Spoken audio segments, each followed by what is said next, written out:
ਧਰਮ ਰਾਏ ਦੀ ਦਰਗਾਹ। ਵੇ ਪਰਵਾਹ ਅਗੋਚਰ ਆਪ, ਆਠ ਪਹਿਰ ਮਨ ਤਾਕੋ ਜਾਪ। ਜਿਸ ਚਿਤ ਆਏ ਬਿਨਸੈ ਦੁਖਾ, ਹਲਤ ਪਲਤ ਤੇਰਾ ਉਜਲ ਮੁਖਾ। ਰਾਮ ਕਲੀ ਮਹੱਲਾ ਪੰਜਵਾਂ।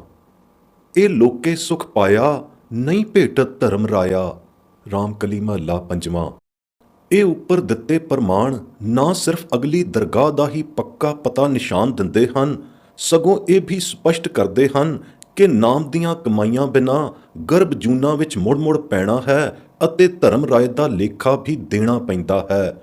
ਗੁਰਮਤ ਅੰਦਰ ਇਹ ਗੱਲ ਮੰਨੀ ਪਰਮੰਨੀ ਹੈ ਕਿ ਧਰਮ ਰਾਏ ਅਕਾਲ ਪੁਰਖ ਦਾ ਕੀਤਾ ਹੋਇਆ, ਥਾਪਿਆ ਹੋਇਆ ਹੁਕਮੇ ਅੰਦਰ ਸਭ ਜੀਵਾਂ ਦੇ ਕਰਮਾਂ ਦਾ ਨਿਆਂ ਨਿਬੇੜਨ ਲਈ ਇੱਕ ਵਾਸਤਵੀ ਸ਼ਖਸੀਅਤ ਹਸਤੀ ਹੈ, ਜੋ ਅਗਲੀ ਦਰਗਾਹ ਅੰਦਰ ਸਭ ਤੋਂ ਲੇਖਾ ਲੈਂਦਾ ਹੈ, ਸਿਵਾਏ ਉਹਨਾਂ ਗੁਰਮੁਖਾਂ ਗੁਰੂ ਦੇ ਤਾਰੇ ਨਿਸਤਾਰੇ ਨਰਾਂ ਦੇ, ਜਿਨ੍ਹਾਂ ਨੂੰ ਸਤਿਗੁਰੂ ਨਾਨਕ ਦਸ਼ਮੇਸ਼ ਜੀ ਨੇ ਅਪਣਾ ਕੇ ਲੜ ਲਾਏ ਲਿਆ ਹੈ।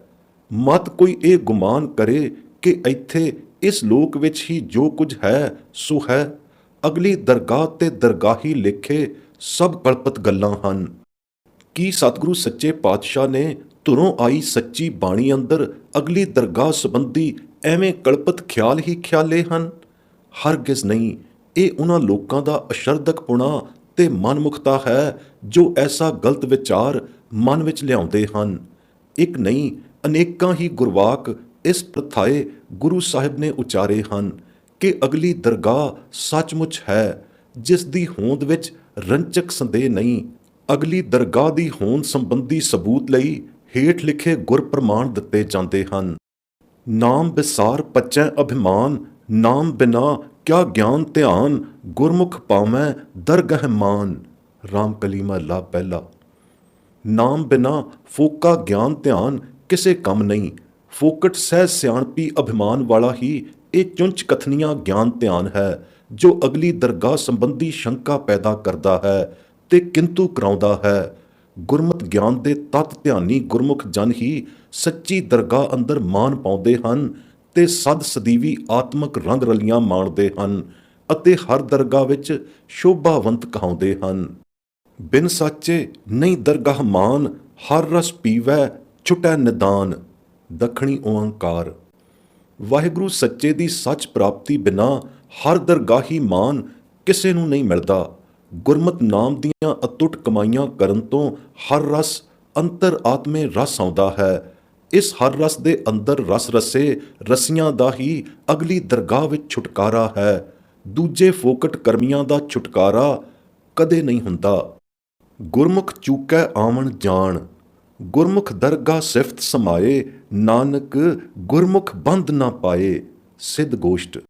ਦੇਖਿਆ, ਗੁਰਮੁਖਾਂ ਦਾ ਆਵਣ ਜਾਣਾ ਉੱਕਾ ਹੀ ਚੁੱਕ ਗਿਆ। ਗੁਰਮੁਖ ਨੂੰ ਸੱਚੀ ਦਰਗਾਹ ਅੰਦਰ ਮਾਣ ਮਿਲਦਾ ਹੈ, ਪਰ ਗੁਰਮੁਖ ਇਹ ਮਾਣ ਮਿਲਣ ਪਰ ਬਫਾਏ ਕੇ ਫੁੱਲ ਨਹੀਂ ਪੈਂਦੇ, ਸਗੋਂ ਸੱਚੀ ਦਰਗਾਹ ਅੰਦਰ ਸਿਫਤ ਸਲਾਹ ਕਰ ਕਰ ਰੱਜਦੇ ਨਹੀਂ। ਸਿਫਤ ਸਲਾਹ ਕਰ ਸਿਫਤੀ ਵਾਹਿਗੁਰੂ ਦੀ ਜ਼ਾਤ ਪਾਕ ਵਿੱਚ ਹੀ ਸਮਾਏ ਜਾਂਦੇ ਹਨ। ਗੁਰਮੁਖਾਂ ਦੀ ਸਿਫਤ ਸਲਾਹ ਦਾ ਹੱਦ ਬੰਨਾ ਥਾ ਕੋਈ ਨਹੀਂ ਅਤੇ ਨਾ ਹੀ ਸਿਫਤੀ ਸਿਫਤ ਸਮੇਓ ਦਾ ਹੀ ਕੁਝ ਪਾਰਾਵਾਰ ਹੈ। ਗੁਰਮੁਖ ਜਨ ਲੇਖੇ ਅੰਦਰ ਕਦੇ ਨਹੀਂ ਆਉਂਦੇ। ਲੇਖੇ ਵਾਲਿਆਂ ਨੂੰ ਹੀ ਬੰਦ ਪੈਂਦੇ ਹਨ, ਗੁਰਮੁਖਾਂ ਨੂੰ ਕੋਈ ਬੰਦ ਨਹੀਂ ਪੈਂਦਾ। ਜਮਦਰ ਬੱਧੇ ਕੋਏ ਨਾ ਰਾਖੈ, ਬਿਨ ਸ਼ਬਦੈ ਨਾ ਹੀ ਪਤ ਸਾਖੈ। ਮਾਨੈ ਹੁਕਮ ਸਭੇ ਗੁਣ ਗਿਆਨ, ਨਾਨਕ ਦਰਗਾਹ ਪਾਵੈ ਮਾਨ। ਸਿੱਧ ਗੋਸ਼ਟ। ਗੁਰ ਸ਼ਬਦ ਵਿਹੂਣੇ ਨਿਗੁਰਿਆਂ ਦੀ ਅਗਲੀ ਦਰਗਾਹ ਪਤ ਪ੍ਰਤਿਸ਼ਠਾ ਨਹੀਂ ਹੁੰਦੀ, ਨਾ ਹੀ ਉਹਨਾਂ ਦੇ ਛੁਟਕਾਰੇ ਦੀ ਕੋਈ ਸਿਫਾਰਸ਼ੀ ਸਾਖਾ ਭਰਦਾ ਹੈ, ਨਾ ਕੋਈ ਉਹਨਾਂ ਜਮਦਰ ਬੱਧਿਆਂ ਨੂੰ ਛੁਡਾਉਂਦਾ ਰੱਖਿਆ ਕਰਾਉਂਦਾ ਹੈ। ਵਾਹਿਗੁਰੂ ਗੁਰੂ ਸੱਚੇ ਪਾਤਸ਼ਾਹ ਦਾ ਸੱਚਾ ਹੁਕਮ ਮੰਨਣ ਹਾਰਿਆਂ ਨੂੰ ਹੀ ਸੱਚੇ ਗੁਰਮਤ ਗਿਆਨ ਤੇ ਗੁਣ ਆਏ ਪ੍ਰਗਟ ਹੁੰਦੇ ਹਨ, ਜਿਨ੍ਹਾਂ ਦੀ ਬਦੌਲਤ ਤਿਨਾਂ ਨੂੰ ਦਰਗਾਹ ਅੰਦਰ ਮਾਨ ਪ੍ਰਾਪਤ ਹੁੰਦਾ ਹੈ। ਇਹ ਸਤਿਗੁਰੂ ਨਾਨਕ ਦਾ ਸੱਚਾ ਕਥਨ ਹੈ। ਗੁਰਮੁਖ ਜਗ ਜੀਤਾ, ਜਮ ਕਾਲ ਮਾਰ ਬਿਦਾਰ। ਗੁਰਮੁਖ ਦਰਗਾਹ ਨਾ ਆਵੈ ਹਾਰ। ਸਿੱਧ ਗੋਸ਼ਟ। ਗੁਰਮੁਖਾਂ ਨੇ ਗੁਰਮਤ ਨਾਮ ਦੇ ਬਲ ਕਰਕੇ ਜਮ ਕਾਲ ਨੂੰ ਮਾਰ ਕੇ ਸਾਰਾ ਜਗ ਜਿੱਤ ਲਿਆ। ਇਸ ਜਗ ਅੰਦਰ ਇਹਨਾਂ ਨੇ ਸੁਰਖ ਰੂਈ ਹਾਸਲ ਕਰ ਲੀਤੀ ਤੇ ਅਗਲੀ ਦਰਗਾਹੇ ਜਾ ਕੇ ਵੀ ਉਹਨਾਂ ਨੂੰ ਹਾਰ ਕਦੇ ਨਹੀਂ ਮਿਲਦੀ, ਜਿੱਤ ਹੀ ਜਿੱਤ ਹੈ। ਮਨਮੁਖ ਬੋਲ ਨਾ ਜਾਣਨੀ, ਉਹਨਾਂ ਅੰਦਰ ਕਾਮ ਕ੍ਰੋਧ ਅਹੰਕਾਰ, ਓਏ ਥਾਉ ਕੁਥਾਉ ਨਾ ਜਾਣਨੀ, ਉਨ ਅੰਤਰ ਲੋਭ ਵਿਕਾਰ, ਓਏ ਆਪਣੇ ਸੁਆਏ ਆਏ ਬੈ ਗੱਲਾਂ ਕਰੈ, ਉਹਨਾਂ ਮਾਰੇ ਜਮ ਜੰਦਾਰ, ਅੱਗੇ ਦਰਗਾਹ ਲੇਖੈ ਮੰਗਿਆ, ਮਾਰ ਖੁਆਰ ਕੀਚੈ ਕੁੜਿਆਰ। ਰਾਮਕਲੀ ਕੀ ਵਾਰ ਮਹਲਾ ਤੀਜਾ। ਨਾਮੋ ਸਖਣੇ ਨਿਗੁਰੇ ਮਨਮੁੱਖਾਂ ਦੇ ਹਿਰਦੇ ਅੰਦਰ ਕਾਮ ਕ੍ਰੋਧ ਹੰਕਾਰ ਹੀ ਸਦਾ ਵਸਿਆ ਰਹਿੰਦਾ ਹੈ। ਉਹਨਾਂ ਦੇ ਅੰਦਰੋਂ ਕੁਬੋਲ ਕੁਵਾਕ ਹੀ ਨਿਕਲਦੇ ਹਨ, ਕ੍ਰੋਧ ਤੇ ਹੰਕਾਰ ਭਰੇ ਕੁਬਚਨ ਹੀ ਨਿਕਲਦੇ ਹਨ। ਉਹਨਾਂ ਦੇ ਅਖਤਿਆਰ ਕੁਝ ਨਹੀਂ ਰਹਿੰਦਾ, ਨਾ ਉਹਨਾਂ ਮਦਹੂਸ਼ਾਂ ਨੂੰ ਕੁਝ ਪਤਾ ਰਹਿੰਦਾ ਹੈ ਕਿ ਮੂੰਹੋਂ ਕੀ ਬੋਲਣਾ ਹੈ ਤੇ ਕੀ ਨਹੀਂ ਬੋਲਣਾ। ਉਹ ਕੁਬੋਲ ਕੁਬਚਨ ਬੋਲਣ ਲੱਗੇ ਥਾਉ ਕੁਥਾਉ ਵੀ ਨਹੀਂ ਦੇਖਦੇ। ਉਹ ਲੋਭ ਵਿਕਾਰ ਦੇ ਗਸੇ ਹੋਏ ਨਿਜ ਲੋਭ ਵਿਕਾਰੀ ਕੁਵਿਚਾਰ ਹੀ ਮੂੰਹੋਂ ਕੱਢਦੇ ਹਨ। ਉਹ ਆਪਣੇ ਸਵਾਰਥ ਦੀਆਂ ਗੱਲਾਂ ਹੀ ਮੂੰਹੋਂ ਕੱਢਦੇ ਹਨ।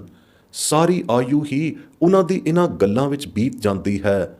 ਅੰਤ ਵੇਲੇ ਉਹ ਜਮ ਜੰਦਾਰ ਦੀਆਂ ਚੋਟਾਂ ਖਾਂਦੇ ਹਨ ਤੇ ਅਗਲੀ ਦਰਗਾਹ ਵਿੱਚ ਉਹਨਾਂ ਤੋਂ ਲੇਖਾ ਮੰਗਿਆ ਜਾਂਦਾ ਹੈ ਤੇ ਅਗਲੀ ਦਰਗਾਹ ਤਿਨਾਂ ਨੂੰ ਮਾਰ ਕੇ ਖੁਆਰ ਕੀਤਾ ਜਾਂਦਾ ਹੈ, ਕਿਉਂਕਿ ਲੇਖਾ ਉਹ ਦੇ ਨਹੀਂ ਸਕਦੇ। ਇਸ ਲਈ ਕੂੜ ਨਿਖੁੱਟੇ ਦਾ ਸਦਾ ਲੇਖਾ ਲਿਆ ਹੀ ਲਿਆ ਜਾਵੇਗਾ। ਨਾਨਕ ਆਖੈ ਰੇ ਮਨਾ, ਸੁਣੀਐ ਸਿੱਖ ਸਹੀ, ਲੇਖਾ ਰੱਬ ਮੰਗੇਸੀਆ, ਬੈਠਾ ਕੱਢ ਵਹੀ, ਤਲਬਾਂ ਪੌਸਨ ਆਕੀਆਂ, ਬਾਕੀ ਜਿਨਾ ਰਹੀ, ਅਜਰਾਈਲ ਫਰਿਸ਼ਤਾ ਹੋਸੀ ਆਏ ਤਈ, ਆਵਣ ਜਾਣ ਨਾ ਸੁਝਈ, ਭੀੜੀ ਗਲੀ ਫਹੀ, ਕੂੜ ਨਿਖੁੱਟੇ ਨਾਨਕਾ, ਓੜਕ ਸੱਚ ਰਹੀ। ਵਾਰ ਰਾਮਕਲੀ ਮਹੱਲਾ ਪਹਿਲਾ। ਇਸ ਗੁਰਵਾਕ ਵਿੱਚ ਗੁਰੂ ਨਾਨਕ ਸਾਹਿਬ ਸਾਰਿਆਂ ਜਗਿਆਸੂਆਂ ਨੂੰ ਸੰਬੋਧਨ ਕਰਕੇ ਸੱਚੀ ਸਿੱਖਿਆ ਦਿੰਦੇ ਹਨ। ਇਸ ਵਿੱਚ ਗੁਰੂ ਸਾਹਿਬ ਨੇ ਜੋ ਕੁਝ ਉਚਰਿਆ ਹੈ ਉਹ ਅੱਖਰ ਅੱਖਰ ਸੱਚ ਤੇ ਸਹੀ ਹੈ। ਇਸ ਵਿੱਚ ਸੰਦੇਹ ਕਿੰਤੂ ਕਰਨ ਦੀ ਗੁੰਜਾਇਸ਼ ਹੀ ਨਹੀਂ। ਇਸ ਦੁਨੀਆ ਵਿੱਚ ਕੀਤੇ ਕਰਮਾਂ ਦਾ ਲੇਖਾ ਅਗਲੀ ਦਰਗਾਹ ਅੰਦਰ ਜ਼ਰੂਰ ਦੇਣਾ ਹੈ। ਲੇਖਾ ਹੋਏ ਬਿਨਾਂ ਰਹਿਣਾ ਨਹੀਂ। ਧਰਮ ਰਾਏ ਦੇ ਰਾਹੀਂ ਧਰਮ ਰਾਏ ਦਾ ਰੂਪ ਧਾਰ ਕੇ ਪਰਮੇਸ਼ਰ ਆਪ ਸਭਨਾਂ ਦਾ ਲੇਖਾ ਮੰਗੇਗਾ। ਅਗਲੀ ਦਰਗਾਹ ਵਿੱਚ ਰੱਬ ਨੇ ਧਰਮ ਰਾਏ ਦੀ ਕਚਹਿਰੀ ਬਣਾਈ ਹੋਈ ਹੈ ਤੇ ਧਰਮ ਰਾਏ ਦੇ ਪਾਸ ਵਹੀ ਰੱਖੀ ਹੋਈ ਹੈ, ਜਿਸ ਉੱਤੇ ਹਰ ਇੱਕ ਜੀਵ ਦੇ ਇੱਕ ਇੱਕ ਕਰਮ ਦਾ ਲੇਖਾ ਲਿਖਿਆ ਹੋਇਆ ਹੈ। ਜਿਨ੍ਹਾਂ ਆਕੀਆਂ ਨੇ ਰੱਬ ਰਜ਼ਾਈ ਦੇ ਗੁਰਮਤ ਰਜ਼ਾਕਾਰੀ ਹੁਕਮ ਨਹੀਂ ਮੰਨੇ, ਤਿਨਾਂ ਨੂੰ ਧਰਮ ਰਾਏ ਦੀ ਦਰਗਾਹ ਵਿੱਚ ਤਲਬਾਂ ਪੈਣਗੀਆਂ, ਜ਼ਰੂਰ ਪੈਣਗੀਆਂ। ਜਿਨ੍ਹਾਂ ਦੀ ਰਿਣ ਕਰਮੀ ਬਾਕੀ ਰਹੀ ਧਰਮ ਰਾਏ ਦੀ ਵਹੀ ਵਿੱਚ ਦਰਜ ਹੈ, ਅਰਥਾਤ ਉਸ ਦੇ ਦਫ਼ਤਰ ਵਿੱਚ ਦਰਜ ਹੈ, ਤਿਨਾਂ ਨੂੰ ਜ਼ਰੂਰ ਤਲਬਾਂ ਪੈਣਗੀਆਂ। ਅਜ਼ਰਾਈਲ ਸਾਰਖੇ ਜਮਦੂਤ ਫਰਿਸ਼ਤੇ ਉਹਨਾਂ ਨੂੰ ਪਕੜ ਪਕੜ ਕੇ ਧਰਮ ਰਾਏ ਦੀ ਕਚਹਿਰੀ ਵਿੱਚ ਲਿਆ ਹਾਜ਼ਰ ਕਰਨਗੇ। ਉਹਨਾਂ ਨੂੰ ਉਸ ਭੀੜੀ ਗਲੀ ਵਿੱਚੋਂ ਨੱਸਣ ਭੱਜਣ ਦਾ ਰਾਹ ਵੀ ਕੋਈ ਨਹੀਂ ਦੱਸੇਗਾ, ਨਾ ਸੁੱਝੇਗਾ। ਕੂੜਿਆਰਾਂ ਦੀਆਂ ਸਭ ਸਿਆਣਪਾਂ ਚਤੁਰਾਈਆਂ ਨਿਖੁੱਟ ਜਾਣਗੀਆਂ। ਸਭ ਕੂੜਿਆਰ ਨਿਖੁੱਟ ਜਾਣਗੇ, ਕੂੜ ਵੀ ਨਿਖੁੱਟ ਜਾਵੇਗਾ। ਓੜਕ ਸੱਚ ਤੇ ਸਚਿਆਰਾਂ ਨੇ ਹੀ ਕਾਇਮ ਦਾਇਮ ਰਹਿਣਾ ਹੈ। ਇਹ ਸੱਚ ਵਰਤਾਰੀਏ ਬਚਨ ਹਨ ਗੁਰੂ ਨਾਨਕ ਸਾਹਿਬ ਜੀ ਦੇ, ਜਿਨ੍ਹਾਂ ਨੇ ਜ਼ਰੂਰ ਵਰਤ ਕੇ ਰਹਿਣਾ ਹੈ, ਕਦੇ ਆਲੇ ਨਹੀਂ ਜਾਣਾ। ਇਸ ਉਪਰੋਕਤ ਵਾਕ ਵਿੱਚ ਜੋ ਜੋ ਕੁਝ ਵੀ ਉਚਾਰਨ ਹੋਇਆ ਹੈ ਸੋ ਸਭ ਸਹੀ ਅਤੇ ਪੱਥਰ ਤੇ ਲੀਕ ਹੈ, ਪੱਕੀ ਤਸਦੀਕ ਹੈ। ਬਸ ਨਾਨਕ ਨਾਮ ਜਪਤ ਸੁਖ ਉਪਜੈ, ਦਰਗਾਹ ਪਾਈਐ ਥਾਉ। ਸ਼ਲੋਕ ਮਹਲਾ ਪੰਜਵਾਂ। ਦੇ ਗੁਰਵਾਕ ਅਨੁਸਾਰ ਗੁਰੂ ਨਾਨਕ ਦੇ ਘਰ ਦਰ ਦਰਸਾਇਆ ਗੁਰਮਤ ਨਾਮ ਜਪ ਕੇ ਹੀ ਅਗਲੀ ਦਰਗਾਹੇ ਜਾ ਕੇ ਥਾਉ ਮਿਲਦਾ ਹੈ ਅਤੇ ਸੱਚੇ ਸੁਖ ਦੀ ਪ੍ਰਾਪਤੀ ਹੁੰਦੀ ਹੈ। ਵਿਛੜਿਆਂ ਨੂੰ ਪ੍ਰਭੂ ਨਾਲ ਮੇਲਣਹਾਰ ਹਰ ਦਰਗਾਹ ਦਾ ਸੱਚਾ ਬਸੀਠ ਵਿਚੋਲਾ ਸਤਿਗੁਰੂ ਆਪ ਹੀ ਹੈ। ਜੈਸਾ ਸਤਿਗੁਰ ਸੁਣੀਦਾ ਤੈਸੋ ਹੀ ਮੈਂ ਡੀਠ, ਵਿਛੜਿਆਂ ਮੇਲੇ ਪ੍ਰਭੂ ਹਰ ਦਰਗਾਹ ਕਾ ਬਸੀਠ। ਰਾਮਕਲੀ ਕੀ ਵਾਰ। ਸ਼ਲੋਕ ਮਹਲਾ ਪੰਜਵਾਂ। ਇਹ ਗੁਰੂ ਅਰਜਨ ਸਾਹਿਬ ਪੰਚਮ ਪਾਤਸ਼ਾਹ ਦੀ ਸੱਚ ਸਦਾਕਤੀ ਸ਼ਹਾਦਤ ਹੈ। ਅਗਲੀ ਦਰਗਾਹ ਵਿੱਚ ਬਸੀਠੀ ਕਰਨ ਵਾਲਾ ਕੇਵਲ ਸਤਿਗੁਰੂ ਹੀ ਹੈ। ਸੱਚੇ ਸਤਿਗੁਰੂ ਦੇ ਸੱਚੇ ਹੁਕਮ ਦੇ ਅਨੁਸਾਰੀ ਜੋ ਜੋ ਜਨ ਹੋਏ ਹਨ ਤੇ ਜਿਨ੍ਹਾਂ ਨੇ ਕਰਤਾਰ ਦੀ ਹੁਕਮ ਰਜ਼ਾ ਵਾਲੀ ਗੱਲ ਮੰਨੀ ਹੈ ਅਤੇ ਭਲੀ ਕਰਕੇ ਮੰਨੀ ਹੈ, ਤਿਨਾਂ ਨੇ ਹੀ ਖਸਮ ਨੂੰ ਸੱਚ ਕਰਕੇ ਪਛਾਣਿਆ ਹੈ। ਸੋਈ ਸੱਚੀ ਦਰਗਾਹ ਦੇ ਸੱਚੇ ਮੱਲ ਪਏ ਹਨ। ਤਿਨਾਂ ਨੇ ਸੱਚੇ ਦੀ ਸੱਚੀ ਦਰਗਾਹ ਐਸੀ ਮੱਲੀ ਹੈ ਕਿ ਸੱਚੀ ਦਰਗਾਹ ਮੱਲ ਕੇ ਕਦੇ ਨਹੀਂ ਹੱਲੇ ਅਤੇ ਅਜ਼ਲ ਤੇ ਅਬਦ ਤੱਕ ਮਲ ਮੱਲੀ ਹੀ ਰੱਖਣਗੇ। ਯਥਾ ਜੋ ਕੀਨੀ ਕਰਤਾਰ ਸਾਈ ਭਲੀ ਗੱਲ, ਜਿਨੀ ਪਛਾਤਾ ਖਸਮ ਸੇ ਦਰਗਾਹ ਮਲ। ਵਾਹ ਰਾਮਕਲੀ ਮਹੱਲਾ ਪੰਜਵਾਂ। ਪਖੰਡੀਆਂ ਸਾਕਤ ਚੰਨਾਂ ਦਾ ਅਗਲੀ ਦਰਗਾਹ ਇਹ ਹਾਲ ਹੋਵੇਗਾ। ਪਾਖੰਡ ਪਾਖੰਡ ਕਰ ਕਰ ਭਰਮੇ, ਲੋਭ ਪਖੰਡ ਜਗ ਬੁਰਿਆਰੇ, ਹਲਤ ਪਲਤ ਦੁਖਦਾਈ ਹੋਵੈਂ, ਜਮ ਕਾਲ ਖੜਾ ਸਿਰ ਮਾਰੇ। ਸਾਕਤ ਨਰ ਸਭ ਭੂਖ ਭੁਖਾਨੇ, ਦਰ ਠਾਡੇ ਜਮ ਜੰਦਾਰੇ। ਨਟ ਅਸ਼ਪਦੀਆਂ ਮਹੱਲਾ ਚੌਥਾ। ਡਿੱਠਾ ਜੇ ਸਾਕਤ ਨਰਾਂ ਲੋਭੀਆਂ ਪਖੰਡੀਆਂ ਨੂੰ ਜਮ ਜੰਦਾਰ ਦੇ ਦਰ ਤੇ ਭੁੱਖਣ ਭੁੱਖੇ ਦੁਖਦਾਈ ਮਾਰਾਂ ਖਾਂਦੇ ਹੋਏ ਖਲੋਵਣਾ ਹੋਵੇਗਾ। ਤਿਨਾਂ ਦੇ ਹਲਤ ਪਲਤ ਦੋਵੇਂ ਦੁਖਦਾਈ ਹੋਣਗੇ। ਉਦੋਂ ਹੀ ਪਤਾ ਲੱਗੇਗਾ ਜਦੋਂ ਮਰਨ ਤੋਂ ਪਿੱਛੋਂ ਅੱਗੇ ਜੰਮਾਂ ਦੀ ਮਾਰ ਪਵੇਗੀ।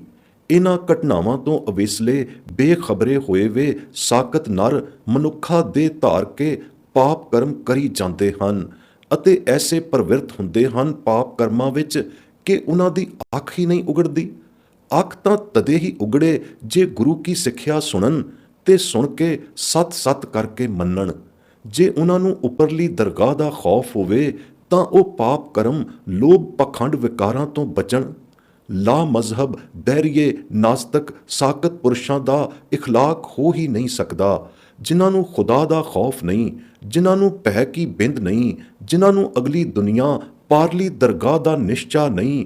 ਤਿਨਾਂ ਨੇ ਤਾਂ ਬਸ ਬੇਦਰੇਗ ਮੰਦ ਕਰਮਾਂ ਵਿੱਚ ਹੀ ਰਚਤ ਖਚਤ ਹੋਣਾ ਹੈ। ਜਿਨੀ ਨਾਮ ਵਿਸਾਰਿਆ ਸੇ ਕਿਤ ਆਏ ਸੰਸਾਰ, ਆਗੈ ਪਾਛੈ ਸੁਖ ਨਹੀਂ, ਗਾਡੇ ਲਾਦੇ ਛਾਰ। ਵਿਛੁੜਿਆਂ ਮੇਲਾ ਨਹੀਂ, ਦੁਖ ਘਣੋ ਜਮ ਦੁਆਰ। ਮਾਰੂ ਮਹੱਲਾ ਪਹਿਲਾ। ਇਹ ਉੱਪਰਲਾ ਗੁਰਵਾਕ ਕੈਸੀ ਸੂਝ ਸੁਝਾਉਂਦਾ ਹੈ।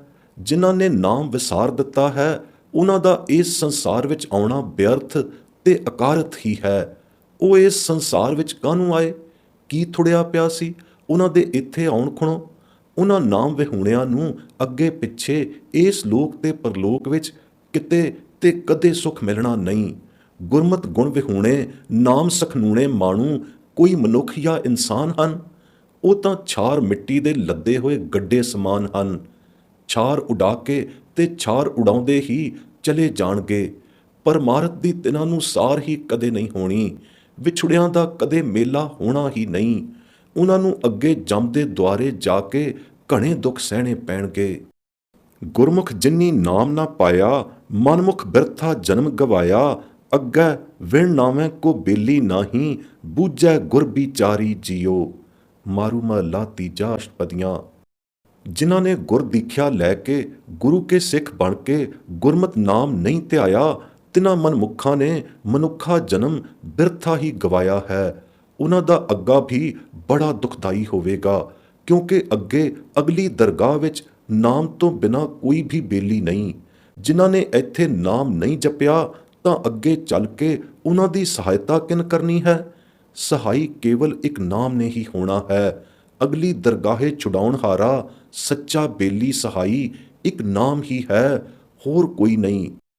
ਇਸ ਜਗ ਵਿੱਚ ਤਾਂ ਚਾਰ ਦਿਹਾੜੇ ਹੀ ਰਹਿਣਾ ਵਸਣਾ ਹੈ। ਜਿੱਥੇ ਜਾ ਕੇ ਅਗਲੀ ਦਰਗਾਹਮਈ ਘਰ ਵਿੱਚ ਰਹਿਣਾ ਵਸਣਾ ਹੈ, ਸੋ ਘਰ ਤਾਂ ਚਿਤ ਚੇਤੇ ਹੀ ਨਹੀਂ। ਜਿੱਥੇ ਜਾਣਾ ਹੈ ਸੋ ਥਾਂ ਹੀ ਤਿਨਾਂ ਨੂੰ ਵਿਸਰਿਆ ਹੋਇਆ ਹੈ ਤੇ ਅੱਗੇ ਵਸਣ ਵਾਲੇ ਥਾਂ ਵਿਖੇ ਮਨਮੁੱਖਾਂ ਨੇ ਮਨ ਨਹੀਂ ਲਾਇਆ। ਜੇ ਘਰ ਮੈਂ ਤੁਧ ਰਹਿਣਾ ਬਸਣਾ, ਸੋ ਘਰ ਚੀਤ ਨ ਆਇਓ। ਜਹਾਂ ਜਾਣਾ ਸੋ ਥਾਨ ਵਿਸਾਰਿਓ, ਇੱਕ ਨਿਮਖ ਨਹੀਂ ਮਨ ਲਾਇਓ। ਮਾਰੂ ਮਹੱਲਾ ਪੰਜਵਾਂ। ਅਸ਼ਟਪਦੀਆਂ। ਹਰ ਦਰਗਾਹੀ ਪਦ ਸਿਉ ਲੈ ਜਾਣ ਵਾਲਾ ਇੱਕ ਨਾਮ ਹੀ ਹੈ। ਕਲਯੁਗ ਅੰਦਰ ਕੇਵਲ ਕੀਰਤਨ ਹੀ ਪ੍ਰਧਾਨ ਹੈ। ਕੀਰਤਨ ਦੇ ਪ੍ਰਤਾਪ ਕਰ ਹੀ ਗੁਰਮੁੱਖਾਂ ਦਾ ਨਾਮ ਵਿੱਚ ਸਹਿਜ ਧਿਆਨ ਲੱਗ ਜਾਂਦਾ ਹੈ। ਧਿਆਨ ਲਾ ਕੇ ਨਾਮ ਜਪਿਆਂ ਆਪ ਤਰਨ ਤੇ ਅਵਰਾਂ ਨੂੰ ਨਿਸਤਾਰਨ ਵਾਲਾ ਗੁਰਮੁਖ ਜੀਵਨ ਪ੍ਰਗਟਦਾ ਹੈ।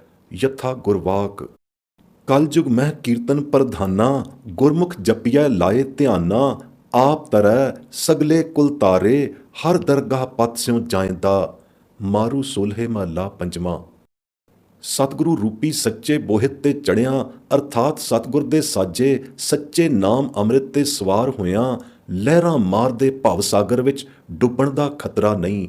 ਨਾ ਕਿਤੇ ਠਾਕ ਹੀ ਪੈਂਦੀ ਹੈ, ਨਿਰਭਉ ਹੋਏ ਸੱਚ ਮਾਰਗੇ ਬੋਹਿਤ ਤੇ ਸਵਾਰ ਹੋਏ ਸਫ਼ਰ ਕਰੀ ਜਾਈਦਾ ਹੈ, ਕਿਉਂਕਿ ਬੋਹਿਤ ਦੇ ਥਾਂਗੀ ਸਤਿਗੁਰੂ ਦੀ ਸੱਚੀ ਧੀਰਜ ਹੁੰਦੀ ਹੈ। ਥਾਂਗੀ ਸਤਿਗੁਰ ਐਸੇ ਦਰ ਤੇ ਲੈ ਜਾ ਕੇ ਉਤਾਰਦਾ ਹੈ ਜਿੱਥੇ ਅੱਗੇ ਜੋਤੀ ਸਰੂਪ ਵਾਹਿਗੁਰੂ ਗੁਰੂ ਵਾਹਿਗੁਰੂ ਪ੍ਰਤੱਖ ਸਨਮੁਖ ਦਿਦਾਰੇ ਦਿੰਦਾ ਦਿਸ ਪੈਂਦਾ ਹੈ। ਨਦਰੀ ਹੀ ਇਹ ਦਾਤ ਦਰਗਾਹੀ ਮਾਨ ਵਾਲੀ ਪਾਈਦੀ ਹੈ। ਚੜ ਬੋਹਿਥੈ ਚਾਲਸੋ ਸਾਗਰ ਲਹਿਰੀ ਦੇ, ਠਾਕ ਨਾ ਸੱਚੈ ਬੋਹਿਥੈ ਜੇ ਗੁਰ ਧੀਰਕ ਦੇ। ਤਿਤ ਦਰ ਜਾਏ ਉਤਾਰਿਆ ਗੁਰ ਦਿਸੈ ਸਾਵਧਾਨ, ਨਾਨਕ ਨਦਰੀ ਪਾਈਐ ਦਰਗਾਹ ਚੱਲੈ ਮਾਨ। ਮਾਰੂ ਵਾਰ ਮਹਲਾ ਤੀਜਾ ਮਹਲਾ ਚੌਥਾ। ਗੁਰਮਤਿ ਜੁਗਤ ਵਿਹੂਣੇ ਗੁਰ ਦੀਖਿਆ ਹੀਣੇ, ਜੋ ਨਿਗੁਰੇ ਮਨਮੁਖ ਜੋਗੀ ਬਣ ਕੇ ਜਗ ਵਿੱਚ ਪਾਉਂਦੇ ਫਿਰਦੇ ਹਨ ਤੇ ਘਰ ਘਰ ਭੀਖਿਆ ਮੰਗਦੇ ਫਿਰਦੇ ਹਨ, ਉਹਨਾਂ ਤੋਂ ਜਦੋਂ ਅਗਲੀ ਦਰਗਾਹੇ ਲੇਖਾ ਮੰਗਿਆ ਜਾਸੀ ਤਾਂ ਕਿਸ ਕਿਸ ਦਾ ਰਿਣ ਉਤਾਰਨਗੇ, ਜੈਸਾ ਕਿ ਅਗਲਾ ਗੁਰਵਾਕ ਬੁਝਾਉਂਦਾ ਹੈ। ਜੋਗੀ ਹੋਵਾਂ ਜਗ ਭਵਾਂ ਘਰ ਘਰ ਭੀਖਿਆ ਲਿਓ, ਦਰਗਾਹ ਲੇਖਾ ਮੰਗੀਐ ਕਿਸ ਕਿਸ ਉੱਤਰ ਦਿਓ। ਮਾਰੂ ਵਾਰ ਸ਼ਲੋਕ ਮਹਲਾ ਤੀਜਾ। ਜਿਹੜੇ ਗੁਰਮੁਖ ਜਨ ਗੁਰਮਤਿ ਜੁਗਤ ਵਿਚਾਰ ਦੁਆਰਾ ਮਨ ਮਾਰ ਕੇ ਵਾਹਿਗੁਰੂ ਦਾ ਜਾਪ ਜਪਦੇ ਹਨ, ਸਹੀ ਹਰ ਦਰਗਾਹ ਸਿਜਦੇ ਹਨ। ਮਨ ਵਿਚਾਰ ਹਰ ਜਪ ਕਰੇ ਹਰ ਦਰਗਾਹ ਸੀਝੈ। ਹੁਕਮ ਰਜ਼ਾਈ ਸਾਖਤੀਆਂ ਗੁਰਮੁਖ ਦਿਲ ਰਾਸੀਆਂ ਦਾ, ਕਿਆ ਸੋਹਣਾ ਦ੍ਰਿਸ਼ ਅਗਲੇ ਵਾਕ ਅੰਦਰ ਦਰਸਾਇਆ ਹੈ। ਹੁਕਮ ਰਜ਼ਾਈ ਸਾਖਤੀ ਦਰਗਾਹ ਸੱਚ ਕਬੂਲ, ਸਾਹਿਬ ਲੇਖਾ ਮੰਗਸੀ ਦੁਨੀਆ ਦੇਖ ਨਾ ਭੂਲ। ਦਿਲ ਦਰਵਾਨੀ ਜੋ ਕਰੇ ਦਰਵੇਸ਼ੀ ਦਿਲ ਰਾਸ, ਇਸ਼ਕ ਮੁਹੱਬਤ ਨਾਨਕਾ ਲੇਖਾ ਕਰਤੇ ਪਾਸ। ਸ਼ਲੋਕ ਮਹਲਾ ਪਹਿਲਾ। ਅਰਥਾਤ ਅਗਲੀ ਦਰਗਾਹ ਅੰਦਰ ਹੁਕਮ ਰਜ਼ਾਈ ਸਾਖਤੀ ਵਾਲਾ ਸੱਚ ਗੁਰਮਤਿ ਨਾਮ ਹੀ ਕਬੂਲ ਪੈਂਦਾ ਹੈ। ਇਸ ਗੁਰਮਤਿ ਨਾਮ ਤੋਂ ਵਿਹੂਣਿਆਂ ਦਾ ਸੱਚੇ ਸਾਹਿਬ ਦੀ ਦਰਗਾਹ ਵਿੱਚ ਜ਼ਰੂਰ ਲੇਖਾ ਮੰਗਿਆ ਜਾਵੇਗਾ। ਮਤ ਕੋਈ ਇਸੇ ਦੁਨੀਆ ਨੂੰ ਦੇਖ ਕੇ ਭੁੱਲੇ ਤੇ ਗੁਮਾਨ ਕਰੇ ਕਿ ਇਹ ਜਗ ਮਿੱਠਾ ਤੇ ਅਗਲਾ ਕਿਨ ਡਿੱਠਾ। ਇਸ ਭਰਮ ਭੁਲਾਵੇ ਦੁਨੀਆ ਦੀਆਂ ਮੌਜਾਂ ਮਾਨਣ ਵਿੱਚ ਹੀ ਮਦਹੋਸ਼ ਹੋਇਆ ਫਿਰੇ ਤੇ ਮਨ ਦੀਆਂ ਖੁੱਲੀਆਂ ਵਾਗਾਂ ਛੱਡ ਦੇਵੇ।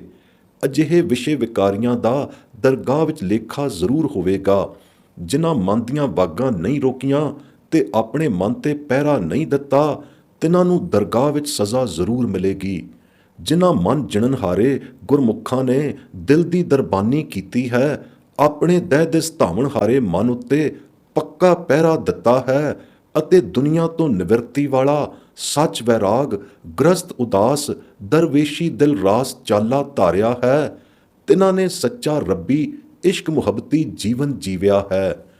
ਤਿਨਾਂ ਦਾ ਹੀ ਸਿੱਧਾ ਕਰਤੇ ਪੁਰਖ ਪ੍ਰੀਤਮ ਦੇ ਦਰ ਤੇ ਸਿੱਜਣਾ ਹੋਇਆ ਹੈ। ਕਰਤੇ ਦੇ ਦਰ ਲੇਖੀਆਂ ਦਰ ਤੇ ਪ੍ਰਵਾਨ ਪਿਆਂ ਦਾ ਲੇਖਾ ਕਿਸ ਨੇ ਲੈਣਾ ਹੈ? ਕੋਈ ਨਹੀਂ ਲੈ ਸਕਦਾ ਦਰਗਾਹ ਸਿੱਜਣ ਸੀਜਿਆਂ ਤੋਂ ਲੇਖਾ। ਜਿਨ ਜਪਿਆ ਹਰ ਤੇ ਮੁਕਤ ਪ੍ਰਾਣੀ, ਤਿਨ ਕੇ ਉਜਲ ਮੁਖ ਹਰ ਦੁਆਰ। ਓਏ ਹਲਤ ਪਲਤ ਜਨ ਭਏ ਸੁਹੇਲੇ, ਹਰ ਰਾਖ ਲਿਏ ਰੱਖਣ ਹਾਰ। ਤੁਖਾਰੀ ਮਹਲਾ ਚੌਥਾ। ਮੁਕਤ ਪਦ ਅਭਿਆਸੀ ਜਨਾਂ ਨੂੰ ਹੀ ਮਿਲਦਾ ਹੈ। ਗੁਰਮਤਿ ਨਾਮ ਦੇ ਅਭਿਆਸੀ ਜਨਾਂ ਦੇ ਹਰ ਦਰਗਾਹ ਮੁਖ ਉਜਲੇ ਹੁੰਦੇ ਹਨ ਤੇ ਉਹ ਇਸ ਲੋਕ ਤੇ ਪਰਲੋਕ ਵਿੱਚ ਸਦਾ ਸੁਹੇਲੇ ਰਹਿੰਦੇ ਹਨ। ਰੱਖਣ ਹਾਰ ਗੁਰੂ ਕਰਤਾਰ ਉਹਨਾਂ ਦੀ ਹਰ ਬਾਬ ਰੱਖਿਆ ਕਰਦਾ ਹੈ, ਇਸ ਲੋਕ ਵਿੱਚ ਵੀ ਤੇ ਅਗਲੇ ਪਰਲੋਕ ਵਿੱਚ ਵੀ। ਸੋ ਹੋਇਆ ਨਾ ਅਗਲਾ ਲੋਕ ਜ਼ਰੂਰ। ਨਾਮ ਨਿਧਾਨ ਦੀ ਮਿਲਖ ਜਿਨ੍ਹਾਂ ਦੇ ਭਾਗਾਂ ਵਿੱਚ ਲਿਖੀ ਹੁੰਦੀ ਹੈ, ਸਹੀ ਜਨ ਅਗਲੀ ਦਰਗਾਹ ਅੰਦਰ ਮਾਨ ਪਾਉਂਦੇ ਹਨ।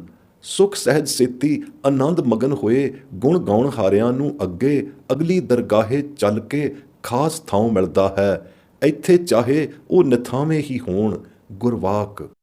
ਜਿਨ ਕੋ ਲਿਖਿਆ ਹਰ ਇਹ ਨਿਧਾਨ, ਸੇ ਜਨ ਦਰਗਾਹ ਪਾਵੈ ਮਾਨ। ਸੂਖ ਸਹਿਜ ਆਨੰਦ ਗੁਣ ਗਾਓ, ਆਗੈ ਮਿਲੈ ਨਿਥਾਵੇਂ ਥਾਉ। ਭੈਰੋਂ ਮਹਲਾ ਪੰਜਵਾਂ। ਸਾਕਤ ਮਨਮੁਖ ਨਾਸਤਕ ਦਾ ਜਿਤਨਾ ਵੀ ਆਚਾਰ ਕਰਮ ਹੈ, ਸਭ ਝੂਠ ਹੈ। ਗੁਰ ਪੂਰੇ ਬਿਨਾ ਮੁਕਤੀ ਕਿਸੇ ਦੀ ਨਹੀਂ ਹੋ ਸਕਦੀ। ਸੱਚੀ ਦਰਗਾਹ ਸਾਕਤ ਲੋਕ ਜਾਣੇ ਹੀ ਨਹੀਂ ਪਾਉਂਦੇ, ਠੱਕ ਕੇ ਜਾਂਦੇ ਹਨ। ਗੁਰਵਾਕ। ਹਰ ਕੇ ਨਾਮ ਬਿਨਾ ਸਭ ਝੂਠ, ਬਿਨ ਗੁਰ ਪੂਰੇ ਮੁਕਤ ਨ ਪਾਈਐ। ਸਾਚੀ ਦਰਗਾਹ ਸਾਕਤ ਮੂਠ। ਰਹਾਉ। ਅੰਤਰ ਮੈਲਾ ਬਾਹਰ ਨਿਤ ਧੋਵੈ, ਸਾਚੀ ਦਰਗਾਹ ਆਪਣੀ ਪਤ ਖੋਵੈ।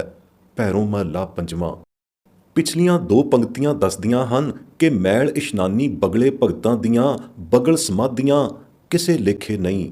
ਇੱਥੇ ਭੇਖ ਦਿਖਾਉਣ ਹਾਰਿਆਂ ਦੇ ਜਦ ਅਗਲੀ ਦਰਗਾਹ ਵਿੱਚ ਪਾਜ ਖੁੱਲਣਗੇ ਤਾਂ ਤਿਨਾਂ ਦੀ ਪੋਲ ਪੱਤ ਦੀ ਕੌਡੀ ਕੀਮਤ ਨਹੀਂ ਪੈਣੀ।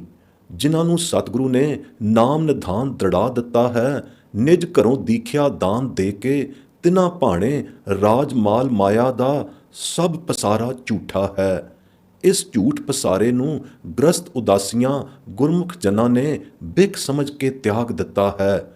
ਉਸੇ ਧੰਦਬੰਦ ਮਾਇਆ ਨੂੰ ਲੋਭੀ ਨਰ ਲਪਟਾਏ ਰਹੇ ਹਨ। ਐਸੇ ਲਪਟ ਲਪਟਾਰੀਆਂ ਨਾਮ ਬੇਮੁਖਾਰੀਆਂ ਨੂੰ ਦਰਗਾਹ ਅੰਦਰ ਸਜ਼ਾਵਾਂ ਮਿਲਦੀਆਂ ਹਨ, ਕਦੇ ਨਹੀਂ ਟਲਦੀਆਂ। ਸਤਿਗੁਰ ਨਾਮ ਨਿਧਾਨ ਦ੍ਰਿੜਾਇਆ ਰਾਜ ਮਾਲ ਝੂਠੀ ਸਭ ਮਾਇਆ, ਲੋਭੀ ਨਰ ਰਹੇ ਲਪਟਾਏ, ਹਰ ਕੇ ਨਾਮ ਬਿਨ ਦਰਗਾਹ ਮਿਲੈ ਸਜ਼ਾਏ। ਭੈਰੋਂ ਮਹਲਾ ਤੀਜਾ। ਅੱਗੇ ਗਿਆਂ ਲੇਖਾ ਮੰਗਿਆ ਜਾਣਾ ਹੈ ਤੇ ਜ਼ਰੂਰੀ ਮੰਗਿਆ ਜਾਣਾ ਹੈ ਅਤੇ 10 ਗੁਣੀ ਸਜ਼ਾ ਮਿਲੇਗੀ। ਅੱਗੇ ਲੇਖੈ ਮੰਗਿਆ ਹੋਰ ਦਸੂਣੀ ਪਾਏ। ਵਾਰ ਸਾਰੰਗ ਮਹਲਾ ਪਹਿਲਾ। ਪਰ ਨਾਮ ਦਾ ਲੇਖਾ ਪੜਿਆਂ ਅਰਥਾਤ ਗੁਰਮਤਿ ਨਾਮ ਸਾਸ ਗਿਰਾਸ ਜਪਿਆਂ ਪੂਰਬ ਕਮਾਤੇ ਸਾਰੇ ਮੰਦੇ ਲੇਖ ਮਿਟ ਜਾਂਦੇ ਹਨ ਤੇ ਅੱਗੇ ਨੂੰ ਕੋਈ ਮੰਦਾ ਕਰਮ ਨਹੀਂ ਹੁੰਦਾ ਤੇ ਨਾ ਹੀ ਨਵੇਂ ਸਿਰੇ ਮੰਦੇ ਲੇਖ ਲਿਖੇ ਜਾਂਦੇ ਹਨ।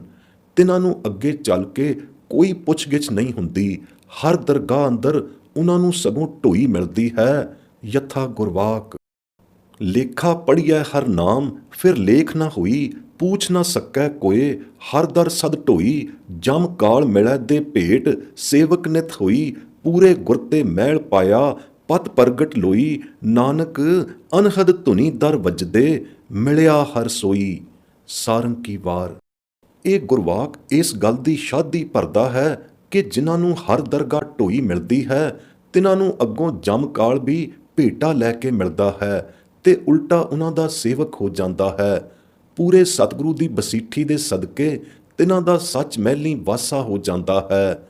ਸਾਰੇ ਖੰਡਾਂ ਬ੍ਰਹਮੰਡਾਂ ਵਿੱਚ ਤਿਨਾਂ ਦੀ ਸ਼ੋਭਾ ਉੱਗੀ ਹੋ ਜਾਂਦੀ ਹੈ ਤੇ ਸੱਚੇ ਦਰ ਮਹਿਲ ਜਿੱਥੇ ਕਿ ਵਾਹਿਗੁਰੂ ਦਾ ਮਿਲਾਪ ਹੁੰਦਾ ਹੈ, ਅਨਹਦ ਧੁਨੀਆਂ ਦੀ ਝੁਨਕਾਰ ਉੱਠਦੀ ਹੈ ਤੇ ਸਦਾ ਅਨਹਦ ਵਾਜੇ ਵੱਜ ਰਹੇ ਹਨ। ਉਸ ਸੱਚੀ ਦਰਗਾਹੇ ਮਨਮੁਖਾਂ ਸਾਖਤਾਂ ਦਾ ਲੇਖਾ ਹੁੰਦਾ ਹੈ। ਉੱਥੇ ਉਹ ਕੂੜਿਆਰ ਸਾਬਤ ਹੁੰਦੇ ਹਨ ਜਿਹੜੇ ਇੱਥੇ ਆਪੇ ਸਚਿਆਰ ਬਣ ਬੈਠਦੇ ਹਨ। ਕਾਮ ਕ੍ਰੋਧ ਹੰਕਾਰ ਦੇ ਲੱਦੇ ਹੋਏ ਮਨਮੁਖ ਬੋਲ ਕਬੂਲੋਂ ਟਲਦੇ ਨਹੀਂ, ਮੰਦਾ ਹੀ ਚਿਤਵਦੇ ਹਨ। ਉਹਨਾਂ ਨੂੰ ਚੰਗਾ ਬੋਲ ਬੋਲਣਾ ਹੀ ਨਹੀਂ ਆਉਂਦਾ, ਚੰਗੀ ਚਿਤਵਣੀ ਉਹ ਚਿਤਵਣ ਹੀ ਨਹੀਂ ਜਾਣਦੇ, ਥਾਉ ਕੁਥਾਉ ਨਹੀਂ ਦੇਖਦੇ। ਤਿਨਾਂ ਦਾ ਅਗਲੀ ਦਰਗਾਹੇ ਉੱਪਰ ਦੱਸਿਆ ਹਾਲ ਹੋਣਾ ਹੈ। ਮਨਮੁਖ ਬੋਲ ਨਾ ਜਾਣਨੀ, ਉਹਨਾਂ ਅੰਦਰ ਕਾਮ ਕ੍ਰੋਧ ਅਹੰਕਾਰ, ਥਾਉ ਕੁਥਾਉ ਨਾ ਜਾਣਨੀ, ਸਦਾ ਚਿਤਵੈਂ ਬਿਕਾਰ, ਦਰਗਾਹ ਲੇਖਾ ਮੰਗੀਐ, ਉਥੈ ਹੋਏ ਕੂੜਿਆਰ। ਸ਼ਲੋਕ ਮਹਲਾ ਤੀਜਾ। ਮਨਮੁੱਖਾਂ ਨੇ ਇਸ ਲੋਕ ਵਿੱਚ ਸਹੀ ਅਗਿਆਨ ਅੰਧਾਰੇ ਤੇ ਅਵਿਦਿਆ ਵਾਲੇ ਕੰਮ ਕੀਤੇ ਹਨ, ਸਹੀ ਅਵਿਦਤ ਸਾਧਨ ਸਾਧੇ ਹਨ, ਜਿਨ੍ਹਾਂ ਦਾ ਪਰਲੋਕ ਵਿੱਚ ਵੀ ਅਪਜਸ ਹੁੰਦਾ ਹੈ, ਅਰਥਾਤ ਜਿਨ੍ਹਾਂ ਕਰਮਾਂ ਦੇ ਕਰਨ ਤੋਂ ਪਰਲੋਕ ਵਿੱਚ ਵੀ ਬਦਨਾਮੀ ਹੁੰਦੀ ਹੈ। ਯਥਾ ਗੁਰਵਾਕ। ਜਿਹ ਪਰਲੋਕ ਜਾਏ ਅਪਕੀਰਤ, ਸੋਈ ਅਵਿਦਿਆ ਸਾਧੀ। ਸਾਰੰਗ ਪਰਮਾਨੰਦ ਜੀ। ਤਾਂ ਤੇ ਪਰਲੋਕ ਦੀ ਹੋਂਦ ਨੂੰ ਜ਼ਰੂਰ ਮੰਨਣਾ ਪਊ, ਮੁਨਕਰ ਹੋਣ ਦੀ ਕੋਈ ਜਾਏ ਹੀ ਨਹੀਂ। ਮਾਇਆ ਨਾਲ ਮਨੂਰ ਹੋਏ ਮਨ ਇਹੋ ਅਗਿਆਨ ਵਿਸ਼ਵਾਸ ਲਈ ਬੈਠੇ ਹਨ ਜੋ ਕੁਝ ਹੈ ਇਸ ਦੁਨੀਆ ਵਿੱਚ ਹੀ ਹੈ, ਇੱਥੇ ਹੀ ਮਾਇਆ ਦੇ ਰੰਗ ਮਾਣ ਲਓ, ਖਾਤ ਪੀਤ ਹਸਤ ਬਿਹਾਏ ਲਵੋ, eat drink and B Mary. ਅੱਗਾ ਕਿਹਨੇ ਦੇਖਿਆ ਹੈ? ਜੇ ਅੱਗੇ ਦਾ ਉਹਨਾਂ ਨੂੰ ਫਿਕਰ ਹੋਵੇ ਤਾਂ ਇਸ ਭੈ ਸਾਗਰ ਤੋਂ ਤਰਨ ਦਾ ਕੋਈ ਤੁਲਹਾ ਬੰਨਣ, ਪਰ ਇਹ ਅਗਲੇਰਾ ਗੁਰਵਾਕ ਉਹਨਾਂ ਨੂੰ ਕੈਸੀ ਸੂਝ ਸੁਝਾਵਣੀ ਕਰਾਉਂਦਾ ਹੋਇਆ ਖਬਰਦਾਰ ਕਰਦਾ ਹੈ। ਆਗੇ ਕਹੋ ਕਿਛ ਤੁਲਹਾ ਬੰਧੋ, ਕਿਆ ਭਰਵਾਸਾ ਧਨ ਕਾ। ਸਾਰੰਗ ਕਬੀਰ ਜੀ। ਗੁਰ ਸ਼ਬਦ ਰੱਤੇ ਬੈਰਾਗੀ ਜਨ ਇਸ ਮਾਇਆ ਤੋਂ ਸਦਾ ਹੀ ਉਪਰਾਮ ਰਹਿੰਦੇ ਹਨ। ਇਸ ਨੂੰ ਅਸਥਿਰ ਸਮਝ ਕੇ ਇਸ ਵਿੱਚ ਲਿਪਾਏ ਮਾਨ ਨਹੀਂ ਹੁੰਦੇ, ਸਦਾ ਅਲੇਪ ਤੇ ਤਿਆਗੀ ਬਣੇ ਰਹਿੰਦੇ ਹਨ। ਇਸ ਤੋਂ ਉਚਾਟ ਹੋ ਉਹ ਅਨਦਿਨ ਸਦਾ ਸਾਸ ਸਾਸ ਨਾਮ ਹੀ ਧਿਆਉਂਦੇ ਰਹਿੰਦੇ ਹਨ ਤੇ ਅੱਗੇ ਚੱਲ ਕੇ ਸੱਚੀ ਦਰਗਾਹ ਵਿੱਚ ਸੱਚਾ ਮਾਣ ਪਾਉਂਦੇ ਹਨ। ਜਿਹਾ ਕਿ ਜਿਨ ਕੋ ਲਿਲਾਟ ਲਿਖਿਆ ਧੁਰ ਨਾਮ, ਅੰਨ ਦਿਨ ਨਾਮ ਸਦਾ ਸਦਾ ਧਿਆਵੈ, ਸਾਚੀ ਦਰਗਾਹ ਪਾਵੈ ਮਾਨ। ਰਹਾਓ। ਗੁਰ ਸ਼ਬਦ ਰਤੇ ਸਦਾ ਬੈਰਾਗੀ, ਹਰ ਦਰਗਾਹ ਸਾਚੀ ਪਾਵੈ ਮਾਨ। ਮੱਲਾਰ ਮਹੱਲਾ ਤੀਜਾ। ਹੇਠ ਲਿਖੇ ਗੁਰਵਾਕ ਵਿੱਚ ਅੱਗੇ ਦੇ ਨਿਬੇੜੇ ਦਾ ਕਿਆ ਸੋਹਣਾ ਨਿਰਣਾ ਹੋਇਆ ਹੈ। ਮਨਮੁਖ ਅੱਗੇ ਲੇਖਾ ਮੰਗੀਐ, ਬਹੁਤੀ ਹੋਵੈ ਮਾਰ। ਗੁਰਮੁਖ ਪਦ ਸਿਉ ਲੇਖਾ ਨਿਬੜੈ, ਬਖਸ਼ੇ ਸਿਫਤ ਭੰਡਾਰ। ਉਥੈ ਹੱਥ ਨ ਅਪੜੈ, ਕੂਕ ਨ ਸੁਣੀਐ ਪੁਕਾਰ। ਉਥੈ ਸਤਿਗੁਰ ਬੇਲੀ ਹੋਵੈ, ਕੱਢ ਲਏ ਅੰਤੀ ਵਾਰ। ਇਨ੍ਹਾਂ ਜਨਤਾਂ ਨੂੰ ਹੋਰ ਸੇਵਾ ਨਹੀਂ, ਸਤਿਗੁਰ ਸਿਰ ਕਰਤਾਰ। ਵਾਰ ਮੱਲਾਰ ਮਹੱਲਾ ਪਹਿਲਾ। ਇਸ ਗੁਰਵਾਕ ਨੇ ਸਾਫ਼ ਨਿਰਣਾ ਕਰ ਦਿੱਤਾ ਹੈ ਕਿ ਅੱਗੇ ਚੱਲ ਕੇ ਮਨਮੁੱਖਾਂ ਸਾਖਤਾਂ ਪਾਸੋਂ ਤਾਂ ਲੇਖਾ ਮੰਗਿਆ ਜਾਣਾ ਹੈ। ਉਹਨਾਂ ਦੀ ਤਿੱਥੇ ਬਹੁਤੀ ਬਾਕੀ ਨਿਕਲਣੀ ਹੈ ਤੇ ਬਹੁਤੀ ਸਜ਼ਾਏ ਉਹਨਾਂ ਨੂੰ ਉੱਥੇ ਮਿਲਣੀ ਹੈ ਤੇ ਬਹੁਤੀ ਮਾਰ ਜੰਮਾਂ ਦੀ ਉਹਨਾਂ ਨੂੰ ਉੱਥੇ ਪੈਣੀ ਹੈ। ਪਰ ਗੁਰਮੁੱਖਾਂ ਦਾ ਉੱਥੇ ਪਤ ਨਾਲ ਲੇਖਾ ਨਿਬੜਨਾ ਹੈ, ਕਿਉਂਕਿ ਸਿਫਤ ਭੰਡਾਰੀਆਂ ਗੁਰਮੁੱਖਾਂ ਨੂੰ ਸਿਫਤ ਭੰਡਾਰ ਦੀ ਬਖਸ਼ਿਸ਼ ਨੇ ਹੀ ਅੱਗੇ ਜਾ ਕੇ ਬਖਸ਼ਾਉਣਾ ਹੈ। ਅਗਲੀ ਦਰਗਾਹ ਵਿੱਚ ਕੋਈ ਕਿਸੇ ਦਾ ਵਾਰੂ ਨਹੀਂ, ਕਿਸੇ ਦੀ ਕੂਕ ਪੁਕਾਰ ਉੱਥੇ ਨਹੀਂ ਸੁਣੀ ਜਾਣੀ। ਉੱਥੇ ਕੇਵਲ ਸਤਿਗੁਰੂ ਹੀ ਸੱਚਾ ਬੇਲੀ ਹੋ ਸਕਦਾ ਹੈ ਤੇ ਅੰਤੀ ਵਾਰ ਉਹ ਹੀ ਸਹਾਈ ਹੁੰਦਾ ਹੈ। ਘੋਰ ਨਰਕ ਸਜ਼ਾਵਾਂ ਤੋਂ ਬਚਾਉਣ ਨੂੰ ਸਤਿਗੁਰੂ ਸਮਰੱਥ ਹੈ। ਇਸ ਲਈ ਇਹਨਾਂ ਕਲਯੁਗੀ ਜੀਵਾਂ ਦੀ ਇਸ ਜਗ ਵਿਖੇ ਹੋਰ ਕੋਈ ਸੇਵਾ ਘਾਲ ਥਾਂ ਨਹੀਂ ਪੈਂਦੀ। ਸੇਵਾ ਘਾਲ ਤਿਨਾਂ ਦੀ ਪ੍ਰਵਾਨ ਪੈਂਦੀ ਹੈ ਜਿਨ੍ਹਾਂ ਦੇ ਸਿਰ ਤੇ ਸਤਿਗੁਰੂ ਕਰਤਾਰ ਰਾਖਾ ਹੈ, ਸਦਾ ਰਖਵਾਲਾ ਹੋਇਆ ਹੈ। ਅਗਲੀ ਦਰਗਾਹੇ ਸਤਿਗੁਰੂ ਰਖਵਾਲਾ ਕੇਵਲ ਤਿਨਾਂ ਦਾ ਹੀ ਹੋਇਆ ਹੈ ਜਿਨ੍ਹਾਂ ਨੇ ਇੱਥੇ ਗੁਰੂ ਧਾਰਨ ਕੀਤਾ ਹੈ, ਸੱਚੇ ਗੁਰੂ ਦੀ ਦੀਖਿਆ ਪ੍ਰਾਪਤ ਕੀਤੀ ਹੈ। ਕੱਚੇ ਗੁਰੂਆਂ ਦੇ ਧਾਰਨ ਹਾਰਿਆਂ ਦੀ ਇੱਥੇ ਵੀ ਗਤ ਨਹੀਂ, ਨਾ ਅੱਗੇ ਉਹਨਾਂ ਦੀ ਪੁਕਾਰ ਸੁਣੀ ਜਾਂਦੀ ਹੈ। ਕੱਚੇ ਗੁਰੂਆਂ ਤੇ ਉਹਨਾਂ ਦੇ ਕੱਚੇ ਚੇਲਿਆਂ ਨੂੰ ਦਰਗਾਹ ਵਿੱਚ ਜ਼ਰੂਰ ਸਜ਼ਾ ਭੁਗਤਣੀ ਪਵੇਗੀ। ਆਪੇ ਬਣ ਬਹਿਣ ਵਾਲੇ ਦੇਹਧਾਰੀ ਗੁਰੂਆਂ ਨੂੰ ਤੇ ਉਹਨਾਂ ਦੇ ਚੇਲਿਆਂ ਨੂੰ ਮੂੰਹੋਂ ਮੂੰਹ ਮਾਰ ਪਏਗੀ। ਇਸ ਵਿੱਚ ਰੰਚਕ ਵੀ ਸੰਦੇਹ ਨਾ ਜਾਣੋ। ਜਿਨ੍ਹਾਂ ਵਡਭਾਗੀਆਂ ਗੁਰੂ ਘਰ ਵਿਖੇ ਜਨਮ ਲੈ ਕੇ ਖੰਡੇ ਦਾ ਅੰਮ੍ਰਿਤ ਛਕ ਜਨਮ ਸੁਜਨਮਾ ਹੋਏ ਕੇ ਗੁਰੂ ਨਾਨਕ ਦਸ਼ਮੇਸ਼ ਜੀ ਦੇ ਅਜ਼ਲੀ ਅਬਦੀ ਹੁਕਮ ਅਨੁਸਾਰ ਸਾਜੇ ਨਿਵਾਜੇ ਗੁਰੂ ਸਵਾਰੇ ਪੰਜਾਂ ਪਿਆਰਿਆਂ ਰਾਹੀਂ ਦੀਖਿਆ ਲੈ ਕੇ ਸ੍ਰੀ ਗੁਰੂ ਗ੍ਰੰਥ ਸਾਹਿਬ ਜੀ ਨੂੰ ਗੁਰੂ ਧਾਰਨ ਕੀਤਾ ਹੈ, ਉਹਨਾਂ ਨੇ ਹੀ 10 ਗੁਰੂ ਪਾਤਸ਼ਾਹੀਆਂ ਦੀ ਗੁਰਿਆਈ ਤੋਂ ਸਿੱਖੀ ਧਾਰਨ ਕੀਤੀ ਹੈ। ਸੋਈ ਸੱਚੀ ਦਰਗਾਹ ਅੰਦਰ ਗਏ ਮੰਨੇ ਜਾਣਗੇ, ਪ੍ਰਮਾਣੇ ਜਾਣਗੇ ਤੇ ਨਿਸਤਾਰੇ ਜਾਣਗੇ। ਹੋਰ ਅਖੌਤੀ ਪਾਜਲ ਦੇ ਧਾਰੀਆਂ ਨੂੰ ਗੁਰੂ ਮੰਨਣ ਵਾਲੇ ਨਿਗੁਰੇ ਹੀ ਰਹਿਣਗੇ ਤੇ ਨਿਗੁਰੇ ਹੀ ਸਮਝੇ ਜਾਣਗੇ। ਅਗਲੀ ਦਰਗਾਹ ਵਿੱਚ ਤਿਨਾਂ ਨੂੰ ਢੋਈ ਨਹੀਂ ਮਿਲਣੀ। ਅਜਿਹੇ ਪਾਜਲ ਗੁਰੂਆਂ ਦਾ ਗੁਰੂਪੁਣਾ ਅਗਲੀ ਦਰਗਾਹ ਵਿੱਚ ਕੱਖੋਂ ਹੌਲਾ ਸਾਬਤ ਹੋਵੇਗਾ। ਜਿਨ੍ਹਾਂ ਨੂੰ ਅੱਗੇ ਦਾ ਭੈ ਹੈ ਉਹ ਇਹਨਾਂ ਡਿੰਬ ਮਨੌਤੀਆਂ ਵਿੱਚ ਪੈਂਦੇ ਹੀ ਨਹੀਂ। ਉਹ ਸਿੱਧੇ ਗੁਰੂ ਨਾਨਕ ਸਾਹਿਬ ਦੇ ਘਰ ਦਾ ਆਸਰਾ ਲੈਂਦੇ ਹਨ।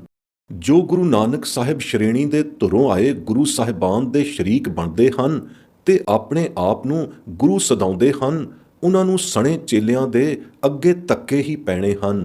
ਹੇਠਲਾ ਗੁਰਵਾਕ ਇਸ ਪ੍ਰਕਰਣ ਦਾ ਹੋਰ ਵੀ ਸੱਚ ਨਿਬੇੜਾ ਕਰਦਾ ਹੈ।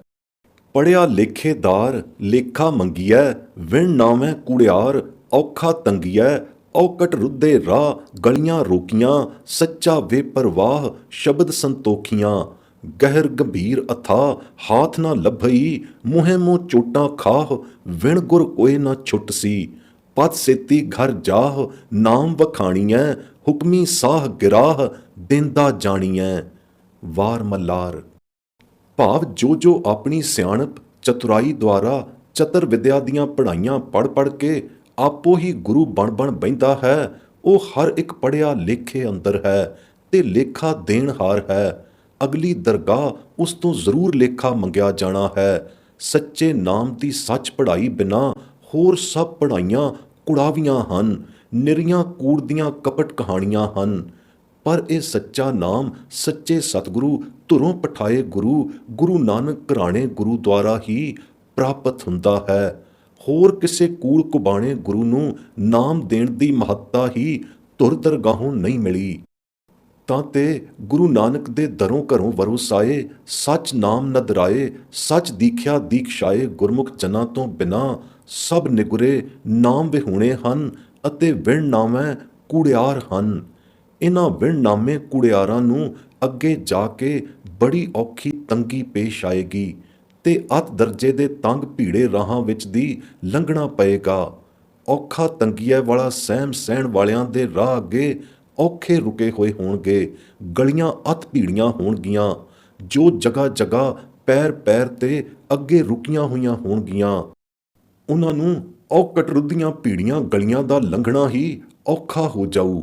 ਉਹਨਾਂ ਦੀ ਇਹ ਡੀਂਗ ਕਿ ਉਹ ਰੱਬ ਨੂੰ ਜਾ ਮਿਲਣਗੇ ਜਾਂ ਰੱਬ ਨੂੰ ਮਿਲੇ ਹੋਏ ਹੋਣਗੇ, ਨਿਰੀ ਕੂੜ ਕਲਪਨਾ ਹੀ ਸਾਬਤ ਹੋਵੇਗੀ। ਉਹ ਸੱਚਾ ਪਾਤਸ਼ਾਹ ਤਾਂ ਸ਼ਬਦ ਸੰਤੋਖੀਆਂ ਨੂੰ ਹੀ ਮਿਲਦਾ ਹੈ। ਜੋ ਗੁਰ ਸ਼ਬਦ ਕਮਾਈ ਨਾਲ ਰੱਜ ਕੇ ਸੰਤੁਸ਼ਟ ਹੋਏ ਵੇ ਗੁਰੂ ਘਰ ਦੇ ਗੁਰਮੁਖ ਜਨ ਹਨ, ਤਿਨਾਂ ਨੂੰ ਹੀ ਉਹ ਸੱਚਾ ਬੇਪਰਵਾਹ ਮਿਲਦਾ ਹੈ। ਉਸ ਬੇਪਰਵਾਹ ਨੂੰ ਕੀ ਪਰਵਾਹ ਹੈ, ਕੀ ਕਨੌੜ ਹੈ ਕਿ ਡਿੰਬੀ ਡੀਂਗਾ ਮਾਰਨ ਵਾਲਿਆਂ ਨੂੰ ਮਿਲੇ। ਗੱਲੀ ਡੀਂਗ ਮਾਰਿਆਂ ਉਹ ਸੱਚਾ ਬੇਪਰਵਾਹ ਅਗਮ ਅਥਾਹ ਵਾਹਿਗੁਰੂ ਕਿਸੇ ਨੂੰ ਮਿਲ ਸਕਦਾ ਹੈ? ਕਦਾਚਿਤ ਨਹੀਂ। ਉਸ ਅਗਮ ਅਥਾਹ ਵਾਹਿਗੁਰੂ ਦੀ ਗੱਲੀ ਗੋਖਿਆਂ ਕਦੇ ਥਾਹ ਨਹੀਂ ਆਉਂਦੀ। ਚੁੰਚ ਚਤਰ ਵਿਦਿਆਈਆਂ ਚੰਚਲਤਾਈਆਂ, ਚਪਲ ਬੁੱਧ ਚੁੰਚ ਕਹਾਣੀਆਂ ਦੁਆਰਾ ਉਸ ਗੈਰ ਗੰਭੀਰ ਅਥਾਹ ਵਾਹਿਗੁਰੂ ਦੀ ਥਾਹ ਨਹੀਂ ਲੱਭਦੀ। ਕੂੜਿਆਰ ਨਿਗੁਰੇ ਮੀਣੇ ਉੱਥੇ ਮੂੰਹੋਂ ਮੂੰਹ ਚੋਟਾਂ ਖਾਂਦੇ ਹਨ ਅਤੇ ਔਕੜ ਰੁੱਧੀਆਂ ਭੀੜੀਆਂ ਗਲੀਆਂ ਵਿੱਚ ਹੀ ਫਸੇ ਰਹਿੰਦੇ ਹਨ। ਸੱਚੇ ਗੁਰੂ ਬਿਹੂਣਿਆਂ ਨਿਗੁਰਿਆਂ ਦਾ ਕਦੇ ਵੀ ਉੱਥੇ ਛੁਟਕਾਰਾ ਨਹੀਂ। ਜਿਨ੍ਹਾਂ ਵਡਭਾਗੇ ਗੁਰਮੁਖਾਂ ਨੇ ਇੱਥੇ ਸੱਚੇ ਗੁਰੂ ਨਾਨਕ ਦੇ ਦਰ ਘਰ ਤੋਂ ਸੱਚਾ ਨਾਮ ਗੁਰਮੰਤਰ ਪ੍ਰਾਪਤ ਕਰਕੇ ਸਾਸ ਸਾਸ ਨਾਮ ਦਾ ਅਰਾਧਨਾ ਕੀਤਾ ਹੈ, ਤਿਨਾਂ ਨੂੰ ਅਗਲੀ ਦਰਗਾਹ ਗਿਆਂ ਠਾਕ ਨਹੀਂ ਪੈਂਦੀ। ਉਹਨਾਂ ਦੇ ਇਹ ਔਕੜ ਭੀੜੀਆਂ ਗਲੀਆਂ ਪੇਸ਼ ਨਹੀਂ ਆਉਂਦੀਆਂ। ਆਉਣੀਆਂ ਵੀ ਹੋਣ ਤਾਂ ਉਹ ਸਹਿਜੇ ਹੀ ਇਹਨਾਂ ਨੂੰ ਉਲੰਘ ਜਾਂਦੇ ਹਨ ਅਤੇ ਪਤ ਸੇਤੀ ਸੱਚੇ ਦੇ ਸੱਚ ਘਰ ਮਹਿਲੀਂ ਅਪੜ ਪੈਂਦੇ ਹਨ।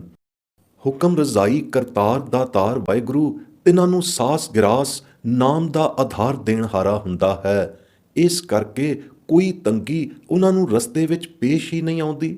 ਸੌਖੇ ਤੇ ਸਿੱਧੇ ਹੀ ਤੋੜ ਜਾ ਪੜਦੇ ਹਨ। ਗੁਰਮਤ ਕੇਵਲ ਗੁਰਮਤ ਦੁਆਰਾ ਗੁਰਮਤ ਨਾਮ ਜਪਿਆਂ ਹੀ ਤੇ ਗੁਰਮਤੀ ਗੋਬਿੰਦ ਗੋਬਿੰਦ ਰਟਿਆਂ ਅੱਗੇ ਧੁਰ ਦਰਗਾਹ ਜਾ ਕੇ ਪ੍ਰਵਾਨ ਪਈਦਾ ਤੇ ਮਾਣ ਪਾਈਦਾ ਹੈ। ਐਵੇਂ ਨਹੀਂ। ਯਥਾ ਗੋਵਿੰਦ ਗੋਵਿੰਦ ਗੁਰਮਤ ਧਿਆਈਐ ਤਾਂ ਦਰਗਾਹ ਪਾਈਐ ਮਾਨ, ਕਾਨੜੇ ਕੀ ਵਾਰ। ਅਗਲੀ ਦਰਗਾਹ ਜਦ ਲੇਖਾ ਮੰਗੀਦਾ ਹੈ, ਉੱਥੇ ਹੋਰ ਕਿਸੇ ਦਾ ਛੁਟਕਾਰਾ ਨਹੀਂ ਹੁੰਦਾ।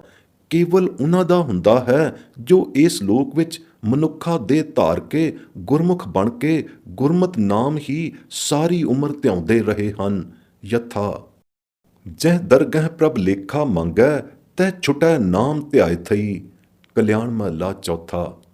ਨਾਮ ਰਸ ਹੀਣੇ ਨਾਮ ਦਾਤੋਂ ਸਖੀਣੇ ਮਨੁੱਖ, ਬਿਖਈ ਜੀਵ ਬਿਖਿਆ ਦੇ ਖਾਣੇ ਖਾਣ ਵਿੱਚ, ਬਿਖਵਤੀ ਬੋਲੀ ਬੋਲਣ ਵਿੱਚ ਤੇ ਬਿਖਈ ਕਾਰ ਕਮਾਉਣ ਵਿੱਚ ਹੀ ਸਾਰੀ ਉਮਰ ਖਚਤ ਰਹਿੰਦੇ ਹਨ। ਉਹ ਅਗਲੀ ਦਰਗਾਹੇ ਜਮਦਰ ਬੱਦੇ ਮਾਰੀਦੇ ਹਨ। ਉਹਨਾਂ ਦਾ ਉੱਥੇ ਛੁਟਕਾਰਾ ਕਦੇ ਨਹੀਂ। ਸੱਚੇ ਨਾਮ ਨਿਵਾਸੀਆਂ ਦਾ ਹੀ ਉੱਥੇ ਛੁਟਕਾਰਾ ਹੈ। ਨਾਮ ਵਿਹੂਣਾ ਆਦਮੀ ਜਿਵੇਂ ਆਉਂਦਾ ਹੈ ਤਿਵੇਂ ਹੀ ਨਾਮੋਂ ਖਾਲੀ ਜਾਂਦਾ ਹੈ। ਅੱਗੇ ਜਾ ਕੇ ਆਪਣਾ ਕੀਤਾ ਪਾਉਂਦਾ ਹੈ।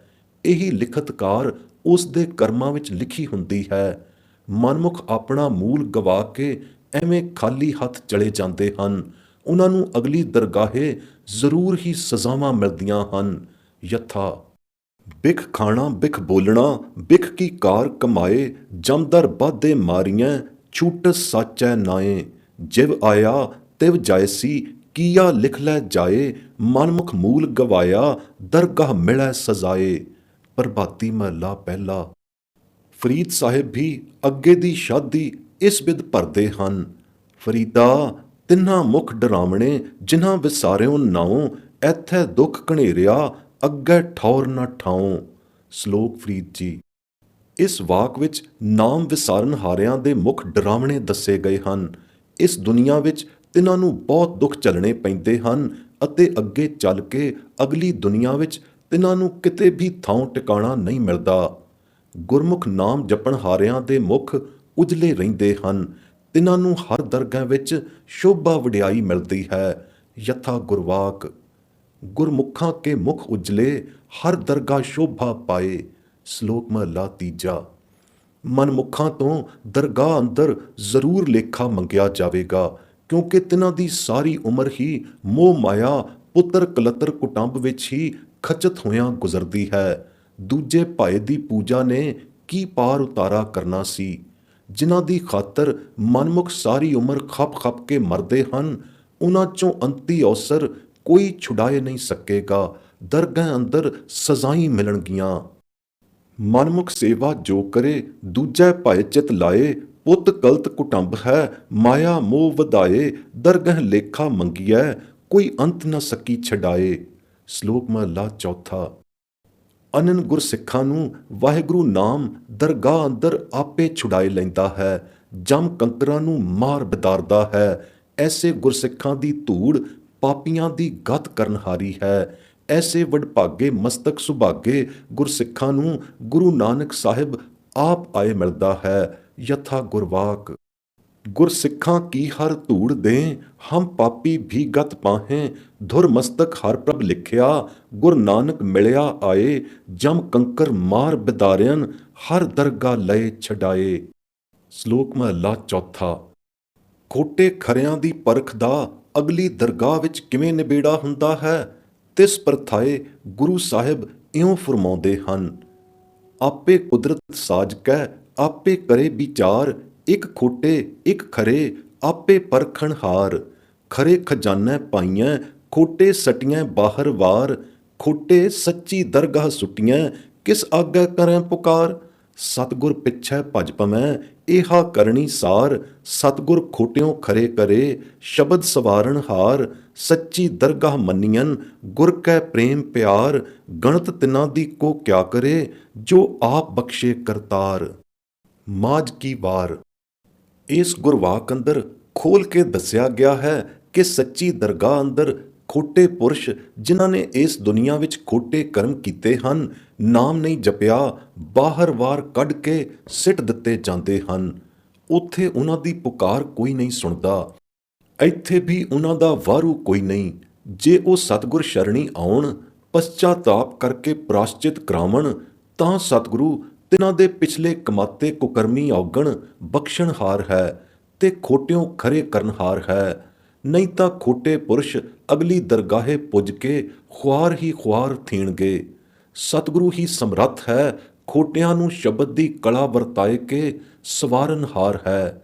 ਫੇਰ ਉਹੀ ਖੋਟੇ ਖਰੇ ਹੋ ਕੇ ਸੱਚੀ ਦਰਗਾਹੇ ਮੰਨੇ ਪਰਮੰਨੇ ਜਾਣਗੇ। ਗੁਰੂ ਦਰੋਂ ਪ੍ਰੇਮ ਪਿਆਲਾ ਮਿਲਣ ਦਾ ਹੀ ਇਹ ਸਦਕਾ ਹੈ ਕਿ ਖੋਟਿਆਂ ਦੀ ਕਾਇਆ ਪਲਟ ਕੇ ਖਰਾਪਣ ਉਹਨਾਂ ਵਿੱਚ ਸਮਾਏ ਜਾਏਗਾ। ਗੁਰੂ ਕਰਤਾਰ ਦੇ ਬਖਸ਼ੇ ਹੋਇਆਂ ਦੀ ਕੋਈ ਕੀ ਗਣਤ ਕਰ ਸਕਦਾ ਹੈ। ਅਗਲੇ ਗੁਰਵਾਕ ਅੰਦਰ ਭਗਤਾਂ ਤੇ ਸੰਸਾਰੀਆਂ ਦਾ ਟਾਕਰਾ ਕਰਕੇ ਸਤਿਗੁਰੂ ਤਿਨਾਂ ਦੇ ਵੱਖੋ ਵੱਖ ਕਰਮਾਂ ਦੀ ਗਤ ਇਸ ਬਿਧ ਵਰਣਨ ਕਰਦੇ ਹਨ। ਭਗਤਾਂ ਤੈ ਸੰਸਾਰੀਆਂ ਜੋੜ ਕਦੇ ਨਾ ਆਇਆ, ਕਰਤਾ ਆਪ ਅਭੁੱਲ ਹੈ, ਨਾ ਭੁੱਲੈ ਕਿਸੇ ਦਾ ਭੁਲਾਇਆ। ਭਗਤ ਆਪੇ ਮੇਲਿਅਨ, ਜਿਨੀ ਸੱਚੋ ਸੱਚ ਕਮਾਇਆ। ਸੈਂਸਾਰੀ ਆਪ ਖੁਆਇਨ, ਜਿਨੀ ਕੂੜ ਬੋਲ ਬੋਲ ਬਿਖ ਖਾਇਆ।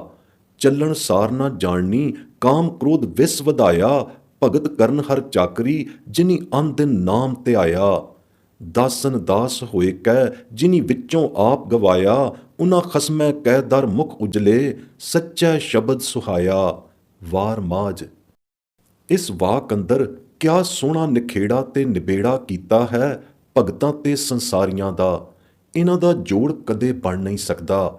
ਕਰਤੇ ਪੁਰਖ ਦੀਆਂ ਨਜ਼ਰਾਂ ਵਿੱਚ ਇਹਨਾਂ ਦੀ ਕਦਰ ਕੀਮਤ ਵੱਖੋ ਵੱਖ ਹੈ। ਉਹਨਾਂ ਦੇ ਆਪੋ ਆਪਣੇ ਆਸ਼ੇ ਅਨੁਸਾਰ ਸੰਸਾਰ ਦੀਆਂ ਨਜ਼ਰਾਂ ਵਿੱਚ ਤਾਂ ਦੋਹਾਂ ਦਾ ਖਲ ਖੰਡ ਦਾ ਇੱਕੋ ਭਾਉ ਹੈ, ਪਰ ਕਰਤਾਰ ਦੀਆਂ ਨਜ਼ਰਾਂ ਵਿੱਚ ਦੋਨੋਂ ਇੱਕੋ ਜਿਹੇ ਨਹੀਂ ਹੋ ਸਕਦੇ। ਜਗਤ ਤਾਂ ਭੁਲੇਖਾ ਖਾ ਸਕਦਾ ਹੈ ਅਤੇ ਕਿਸੇ ਦਾ ਭੁਲਾਇਆ ਭੁੱਲ ਸਕਦਾ ਹੈ, ਪਰ ਗੁਰੂ ਕਰਤਾਰ ਕਦੇ ਭੁੱਲ ਨਹੀਂ ਸਕਦਾ। ਉਹ ਤਾਂ ਆਪ ਹੀ ਕਦਰ ਕੀਮਤ ਪਰਖ ਲੈਂਦਾ ਹੈ ਅਤੇ ਵੱਖੋ ਵੱਖ ਦੋਹਾਂ ਦਾ ਨਿਰਣਾ ਨਿਰਖ ਲੈਂਦਾ ਹੈ। ਭਗਤਾਂ ਨੂੰ ਅਪਣਾ ਕੇ ਉਹ ਆਪਣੇ ਸਰੂਪ ਵਿੱਚ ਮੇਲ ਲੈਂਦਾ ਹੈ। ਉਸ ਦੀ ਨਿਜ ਟਕਸਾਲੀ ਪਰਖ ਅਤ ਸੁਖਾਲੀ ਹੈ। ਜਿਨ੍ਹਾਂ ਨੇ ਨਿਰੋਲ ਸੱਚੋ ਸੱਚ ਕੇਵਲ ਨਾਮ ਹੀ ਨਾਮ ਕਮਾਇਆ ਹੋਇਆ ਹੁੰਦਾ ਹੈ।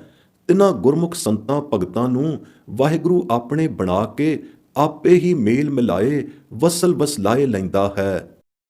ਨਾਮੋ ਕੁੱਥੇ ਗੁਰਮਤ ਤੋਂ ਗੁੰਮਰਾਹ ਮਨਮੁਖ ਸੰਸਾਰੀ, ਜਿਨ੍ਹਾਂ ਨੇ ਮਨੁੱਖਾ ਜਨਮ ਧਾਰ ਕੇ ਸਾਰੀ ਉਮਰ ਨਿਰਾ ਕੂੜ ਬੋਲ ਬੋਲ ਹੀ ਨਾਮ ਅੰਮ੍ਰਿਤ ਦੀ ਥਾਂ ਬਿਖ ਜ਼ਹਿਰ ਪਿਆਲਾ ਪੀਤਾ ਹੈ, ਉਹ ਕਰਤੇ ਪੁਰਖ ਦੀ ਰਹਿਮਤ ਤੋਂ ਖਾਲੀ ਰਹਿ ਜਾਂਦੇ ਹਨ। ਉਹ ਕਦੇ ਵਾਹਿਗੁਰੂ ਨੂੰ ਮਿਲ ਹੀ ਨਹੀਂ ਸਕਦੇ। ਉਹਨਾਂ ਦਾ ਰੱਬ ਤੇ ਭਰੋਸਾ ਹੀ ਨਹੀਂ। ਸੰਸਾਰੀ ਸਾਕਤ ਪੁਰਸ਼ ਤਾਂ ਇਸੇ ਜਗਤ ਸੰਸਾਰ ਨੂੰ ਤੇ ਸੰਸਾਰਕ ਦ੍ਰਿਸ਼ਟਮਾਨ ਪਦਾਰਥਾਂ ਨੂੰ ਹੀ ਮਿੱਠਾ ਜਾਣਦੇ ਹਨ। ਉਹਨਾਂ ਨੂੰ ਇਹ ਸੂਝ-ਬੂਝ ਹੀ ਨਹੀਂ ਰਹਿੰਦੀ ਕਿ ਕਦੇ ਇਸ ਅਸਾਰ ਸੰਸਾਰ ਤੋਂ ਚੱਲਣਾ ਵੀ ਹੈ। ਚੱਲਣ ਦੀ ਸਾਰ ਵਿਸਾਰ ਕੇ ਉਹਨਾਂ ਸੰਸਾਰ ਵਿੱਚ ਰਹਿੰਦੇ ਹੋਏ ਵਿਸ਼ੇ ਵਾਸ਼ਨਾ ਨੂੰ ਹੀ ਵਧਾਇਆ ਹੈ। ਭਗਤਾਂ ਨੇ ਸਰਬ ਸੰਸਾਰੀ ਬਿਖ ਪਸਾਰੀ ਲਾਲਚ ਵਾਸ਼ਨਾਵਾਂ ਤੇ ਵਿਸ਼ੇ ਵਿਕਾਰਾਂ ਨੂੰ ਤਿਆਗ ਕੇ ਦਿਨ ਰਾਤ ਸੱਚੇ ਨਾਮ ਨੂੰ ਧਿਆਇਆ ਹੈ। ਦੁਨੀਆ ਦੇ ਦੀਵਾਨਿਆਂ ਨੇ ਮਾਇਆ ਮਦਮਤੀ ਗੁਲਾਮੀ ਕਰਨੀ ਹੀ ਸੱਚ ਕਰ ਜਾਣੀ ਹੈ, ਪਰ ਭਗਤ ਜਨਾਂ ਨੂੰ ਕੇਵਲ ਹਰ ਚਾਕਰੀ ਹੀ ਭਾਉਂਦੀ ਤੇ ਹਰ ਭਗਤੀ ਹੀ ਸੁਖਾਉਂਦੀ ਹੈ। ਹਰ ਕੇ ਚਾਕਰ ਹੋਏ ਕੈ ਉਹ ਸਗਲਿਆਂ ਦੀ ਰੇਣ ਦਾਸਨ ਦਾਸ ਹੋ ਰਹਿੰਦੇ ਹਨ। ਇਸ ਤਰ੍ਹਾਂ ਆਪਾ ਭਾਵ ਦਾ ਅਭਾਵ ਕਰ ਲੈਂਦੇ ਹਨ। ਉਹਨਾਂ ਦੇ ਸੱਚੀ ਦਰਗਾਹ ਵਿੱਚ ਖਸਮੈ ਕੈ ਦਰ ਮੁਖ ਉਜਲੇ, ਵਾਕ ਅਨੁਸਾਰ ਮੁਖ ਉਜਲੇ ਹੁੰਦੇ ਹਨ। ਇਹ ਸੱਚੇ ਸ਼ਬਦ ਵਿੱਚ ਸਮਾਏ ਤੇ ਸਮਾਧ ਸਥਿਤ ਹੋਇਆਂ ਤੇ ਪ੍ਰਵਾਨ ਪਏ ਗੁਰਸਿੱਖਾਂ ਦੀ ਸੱਚੀ ਸਾਖੀ ਹੈ ਜੋ ਉੱਪਰ ਦੱਸੀ ਗਈ ਹੈ। ਮਨਮੁਖ ਸੰਸਾਰੀਆਂ ਦਾ ਇਹ ਹਾਲ ਹੋਵੇਗਾ। ਹਲਤ ਨ ਸ਼ੋਭਾ ਪਲਤ ਨ ਢੋਈ, ਅਹਿਲਾ ਜਨਮ ਗਵਾਇਆ। ਗੌੜੀ ਚੇਤੀ ਮਹੱਲਾ ਪਹਿਲਾ। ਉਹਨਾਂ ਨੂੰ ਨਾ ਇਸ ਲੋਕ ਤੇ ਨਾ ਪਰਲੋਕ ਵਿੱਚ ਢੋਈ ਮਿਲਣੀ ਹੈ। ਉਹਨਾਂ ਨੇ ਆਪਣਾ ਮਨੁੱਖਾ ਜਨਮ ਐਵੇਂ ਹੀ ਗਵਾ ਲਿਆ ਹੈ। ਵਾਹਿਗੁਰੂ ਸਿਮਰਨ ਰੂਪੀ ਸੱਚੀ ਭਗਤੀ ਕੀਤਿਆਂ ਹੀ ਇੱਥੇ ਉੱਥੇ ਸਦਾ ਸੁਖ ਮਿਲਦਾ ਹੈ। ਚੌਂ ਯੁੱਗਾਂ ਵਿੱਚ ਗੁਰੂ ਦਾ ਤਾਰਿਆ ਹੋਇਆ ਕੋਈ ਵਿਰਲਾ ਪੂਰਾ ਜਨ ਹੀ ਇਹ ਪੂਰੀ ਕਾਰ ਭਗਤ ਕਮਾਈ ਦੀ ਕਮਾਉਂਦਾ ਹੈ। ਅਖੁੱਟ ਧਨ ਨਾਮ ਦੇ ਧਨੀਆਂ ਦੀ ਕੀਤੀ ਕਾਰ ਹੀ ਥਾਂ ਪੈਂਦੀ ਹੈ। ਫਿਰ ਉਹਨਾਂ ਨੂੰ ਨਾਮ ਧਨ ਦਾ ਟੋਟਾ ਕਦੇ ਨਹੀਂ ਆਉਂਦਾ। ਉਹਨਾਂ ਨੂੰ ਇੱਥੇ ਸਦਾ ਸੁਖ ਦੀ ਪ੍ਰਾਪਤੀ ਹੀ ਰਹਿੰਦੀ ਹੈ। ਅੱਗੇ ਸੱਚੀ ਦਰਗਾਹ ਤਿਨਾਂ ਨੂੰ ਸੱਚੀ ਸ਼ੋਭਾ ਤੇ ਵਡਿਆਈ ਮਿਲਦੀ ਹੈ। ਯਥਾ ਗੁਰਵਾਕ ਗੁਰ ਸੇਵਾ ਜੁਗ ਚਾਰੇ ਹੋਈ, ਪੂਰਾ ਜਨ ਕਾਰ ਕਮਾਵੈ ਕੋਈ। ਅਖੁੱਟ ਨਾਮ ਧਨ ਹਰ ਤੋਟ ਨਾ ਹੋਈ, ਇੱਥੇ ਸਦਾ ਸੁਖ ਦਰ ਸ਼ੋਭਾ ਹੋਈ। ਗੌੜੀ ਗੁਆਰੇਰੀ ਮਹੱਲਾ ਤੀਜਾ। ਅਗਲੀ ਦਰਗਾਹ ਵਾਹਿਗੁਰੂ ਨਾਮ ਹੀ ਛੁਡਾਉਣ ਨੂੰ ਸਮਰੱਥ ਹੈ।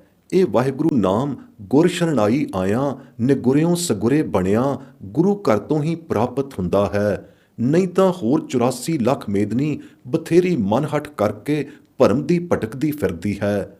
ਗੁਰ ਕਾ ਸ਼ਬਦ ਗੁਰਮਤ ਨਾਮ ਗੁਰ ਮੰਤਰ ਚੀਨੇ ਬਿਨਾ ਮੁੜ ਮੁੜ ਜੂਨਾਂ ਵਿੱਚ ਪੈਣਾ ਪੈਂਦਾ ਹੈ। ਯਥਾ ਗੁਰਵਾਕ ਮੇਰੇ ਮਨ ਗੁਰ ਚਰਣੀ ਚਿਤ ਲਾਏ, ਗੁਰਮੁਖ ਨਾਮ ਨਿਧਾਨ ਲੈ ਦਰਗਾਹ ਲਏ ਛਡਾਏ। ਰਹਾਉ 184 ਭਰਮ ਦੇ ਮਨ ਹਟ ਆਵੈ ਜਾਏ, ਗੁਰ ਕਾ ਸ਼ਬਦ ਨ ਚੀਨਿਓ ਫਿਰ ਜੋਨੀ ਪਾਏ। ਗੌੜੀ ਬੈਰਾਗਣ ਮਹੱਲਾ ਤੀਜਾ। ਜਿਨ੍ਹਾਂ ਨੇ ਸਤਿਗੁਰ ਸੱਚੇ ਦਾ ਸਿੱਖ ਬਣ ਕੇ ਸਤ ਸੰਗਤ ਦੀ ਧੂੜ ਮੁਖ ਲਾਈ ਹੈ, ਸਤਿਗੁਰ ਦੀ ਚਰਨ ਧੂੜ ਰੁਮਾਈ ਹੈ ਅਤੇ ਕੂੜ ਨੂੰ ਤਿਆਗ ਕੇ ਹਰ ਲਿਵ ਲਾਈ ਹੈ, ਤਿਨਾਂ ਦਾ ਹੀ ਹਰ ਦਰਗਾਹ ਮੁਖ ਉਜਲ ਰਹਾਈ ਹੈ। ਯਥਾ ਗੁਰਵਾਕ ਸਤਿਗੁਰ ਪਗ ਧੂਰ ਜਿਨ੍ਹਾਂ ਮੁਖ ਲਾਈ, ਤਿਨ ਕੂੜ ਤਿਆਗੇ ਹਰ ਲਿਵ ਲਾਈ, ਤੇ ਹਰ ਦਰਗਾਹ ਮੁਖ ਉਜਲ ਭਾਈ। ਗੌੜੀ ਗੁਆਰੇਰੀ ਮਹੱਲਾ ਚੌਥਾ। ਕੇਵਲ ਗੁਰੂ ਵਾਹਿਗੁਰੂ ਜਪਣ ਹਾਰਿਆਂ ਤੇ ਹੀ ਸੱਚੇ ਦਰਬਾਰ ਮੁਖ ਉਜਲ ਹੁੰਦੇ ਹਨ। ਇਹ ਸੱਚਾ ਦਰਬਾਰ ਅਗਲੀ ਦਰਗਾਹ ਵਿੱਚ ਹੀ ਹੈ। ਯਥਾ ਗੁਰਵਾਕ ਗੁਰੂ ਗੁਰੂ ਜਪ ਮੀਤ ਹਮਾਰੇ, ਮੁਖ ਉਜਲ ਹੋਵੈ ਦਰਬਾਰੇ। ਰਹਾਓ ਗੌੜੀ ਮਹੱਲਾ ਪਹਿਲਾ।